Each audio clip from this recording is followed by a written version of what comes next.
మన ప్రభువును రక్షకుడైన యేసుక్రీస్తు వారి యొక్క శ్రేష్టమైన నామంలో మీ అందరికీ కూడా మా యొక్క శుభాభివందనాలు తెలియజేస్తున్నాం. ఈ ప్రత్యేకమైన సమయంలో కానీ మనం చూసినట్లయితే ఆదికాండము 8వ అధ్యాయము 20వ వచనాన్ని కానీ మనం ధ్యానం చేసినట్లయితే కనుక అక్కడ నోవాహు చేసిన ప్రార్థన మనకు కనబడుతుంది.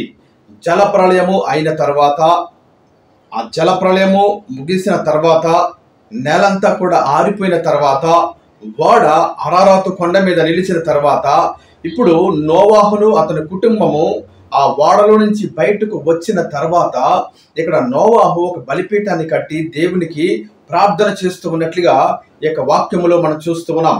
ఇక్కడ నోవాహు ఏం చేస్తూ ఉన్నాడంటే, ఆదికాండము 8వ అధ్యాయము 20వ వచనంలో ఒక బలిపీఠాన్ని కట్టి ఒక శ్రేష్టమైన బలిని దేవునికి అర్పించినప్పుడు వెంటనే ఆ యొక్క నోవాహు అర్పించిన ఆ బలిని, ఆ యొక్క ప్రార్థనను దేవుడు అంగీకరించి అక్కడ నోవాహుతో దేవుడు ఒక నిబంధన చేస్తూ ఉన్నాడు.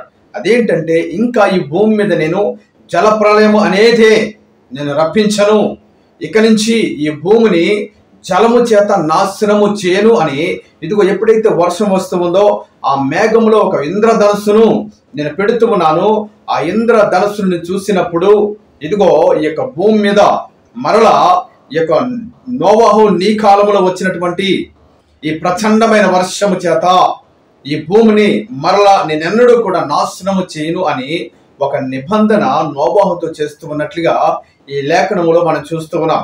ఇక్కడ మనం చూసినట్లయితే కనుక నోవాహు చేసిన ప్రార్థన, నోవాహు అర్పించిన బలి దేవునికి ఎంతగానో మరి ఇష్టముగా ఉంది కనుకనే ఒక నిబంధన దేవుడు నోవాహుతో చేస్తున్నట్లుగా ఈ యొక్క లేఖనాల్లో మనం చూసినట్లయితే ఆ విషయాలన్నీ కూడా అక్కడ మనం గమనించవచ్చు.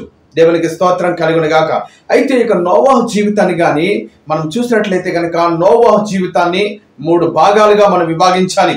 ఎలాగంటే, ఇదిగో జల ప్రళయానికి ముందు నోవాహు జీవితం ఎలా ఉంది, జల ప్రళయంలో నోవాహు జీవితం ఎలా ఉంది, ఆ జల ప్రళయము అయిన తర్వాత అతని జీవితము ఏ రీతిగా ఉందో 3 భాగాలుగా అతని జీవితాన్ని మనము ఇదిగో ధ్యానంగాని చేసినట్లయితే కనుక, ఇదిగో నోవాహు అతని జీవితాన్ని మనము పరిశీలన చేస్తున్నప్పుడు జల ప్రళయానికి ముందు అతని యొక్క జీవితం ఏ రీతిగా ఉందంటే, ఆదికాండము 6వ అధ్యాయము 9వ వచనములో మనం చూసినట్లయితే కనుక నోవాహు నీతిపరుడును తన తరములో నిందారహితుడుగా ఉన్నట్లుగా ఆ యొక్క 6వ అధ్యాయం 9వ వచనంలో ఒక శ్రేష్టమైన మాట, ఒక అద్భుతమైన మాట నోవాహు గురించి వ్రాయబడుతూ ఉంది. చూసినట్లయితే కనుక ఆ జల ప్రళయానికి ముందు నోవాహు ఏ రీతిగా ఉన్నాడంటే, నిందారహితుడిగా ఉన్నాడు, నీతిమంతుడిగా ఉన్నాడు, యథార్థవంతుడిగా ఉన్నాడు, పరిశుద్ధుడిగా ఉన్నాడు, తన భక్తిని కాపాడుకుంటున్నట్లుగా ఆ లేఖనం ద్వారా మనం గమనించవచ్చు.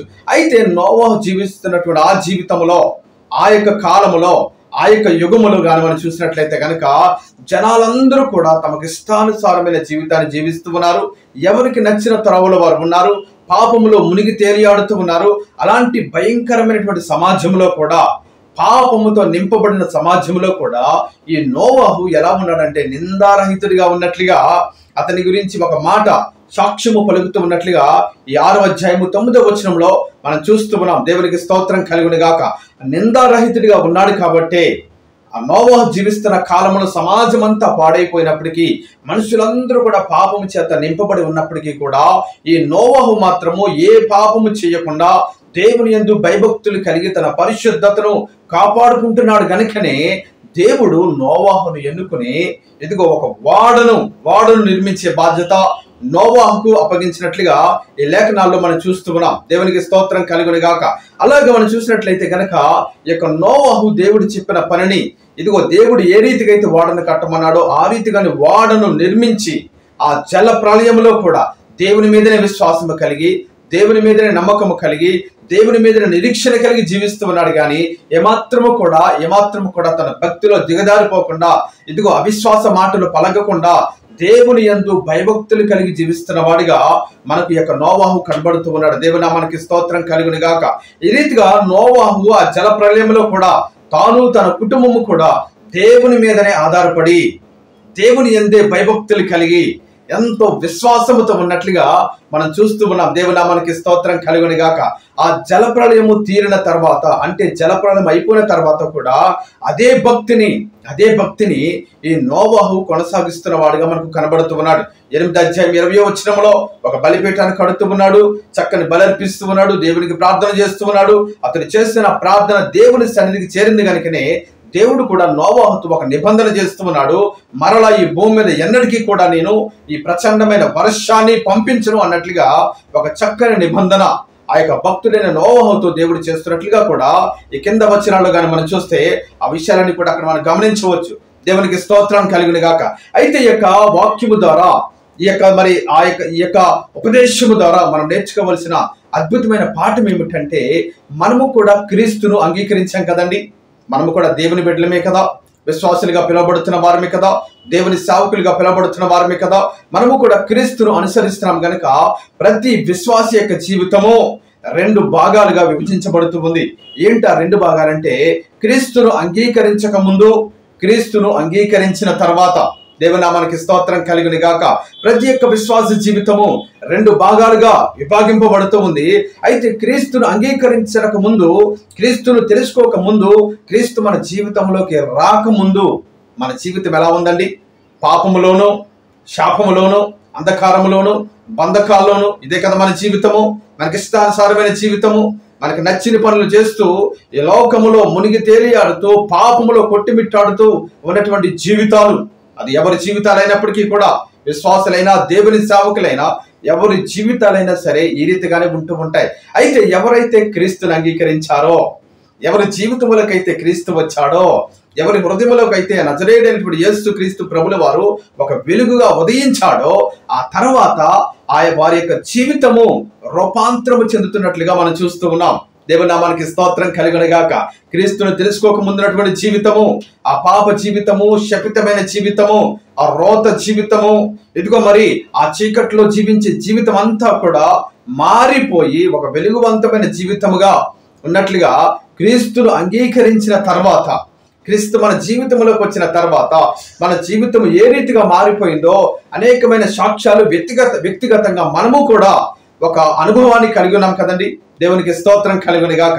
అయితే ఈ యొక్క మరి ప్రత్యేకమైన సమయంలో మనము తెలుసుకోవలసిన అద్భుతమైనటువంటి విషయం ఏమిటంటే, క్రీస్తును అంగీకరించక ముందు నీ జీవితము ఏ రీతిగా ఉన్నప్పటికీ కూడా, క్రీస్తును అంగీకరించక ముందు నీ జీవితము ఎంత పాపముతో నింపబడి ఉన్నప్పటికీ కూడా, ఇదిగో ఎప్పుడైతే నువ్వు క్రీస్తును అంగీకరించావో, క్రీస్తుని వెంబడిస్తూ ఉన్నావో, ఆయనకు వెలుగు మార్గములు నడుస్తూ ఉన్నావో, ఇంకా మరలా పాత జీవితంలోకి నువ్వు వెళ్ళకూడదు. అందుకని గలతీయులకు రాసినటువంటి పత్రిక 5వ అధ్యాయము 1వ వచనంలో అపోస్తలుడైన పౌలు గారు ఆ గలతీ సంఘాన్ని ఉద్దేశించి మాట్లాడుతూ ఉన్నాడు కదా, ఇదిగో మీరు ఇప్పుడు స్వతంత్రులుగా మార్చబడ్డారు. మీ మీద ఉన్నటువంటి పాపం అనే కాడి అది విరగొట్టబడింది. మరలా మీరు ఆ పాపం అనే దాస్యంలోకి మీరు వెళ్ళకూడదు. ఇక నుంచి మీరు ఒక నూతన జీవితం జీవించాలి, ఒక ప్రత్యేకమైన జీవితం జీవించాలి, ఒక మాదిరికరమైన జీవితం జీవించాలని ఆ గలతీ సంఘాన్ని ఉద్దేశించి అపోస్తలుడైన పౌలు గారు పలుకుతున్న మాట మనకెంతగానో గొప్ప పాఠాన్ని నేర్పిస్తుంది. కాబట్టి ప్రియ దేవుని జనాంగమా, క్రీస్తును అంగీకరించిన ముందు, క్రీస్తును నీ జీవితంలో రాకముందు నీ జీవితము ఎంత పాపముతో, ఎంత చీకటితో, అంధకారముతో ఉందో అది నీకు నాకు మనందరికీ తెలిసిన విషయమే. ఇప్పుడు మనం క్రీస్తును అంగీకరించాము గనక, క్రీస్తులో నడుస్తున్నాము గనక, ఆయనను వెంబడిస్తున్నాము గనక ఒక మాదిరికరమైన జీవితం మనకు ఉండాలి. మరలా మనము పాపం అనే దాస్యంలోకి వెళ్ళకూడదు, మరలా చీకటిలోకి వెళ్ళకూడదు, మరలా అంధకారంలోకి వెళ్ళకూడదు, మరలా చెడులోకి మనం వెళ్ళకూడదు. మన పరిశుద్ధతను మనం కాపాడుకోవాలి. ఎందుకంటే క్రీస్తు వారు పరిశుద్ధుడు గనక, ఆయన మరి ఎంతో పవిత్రుడు గనక ఆయనను వెంబడిస్తున్న మనము కూడా పరిశుద్ధులుగానే ఉండాలి, పవిత్రులుగానే ఉండాలి.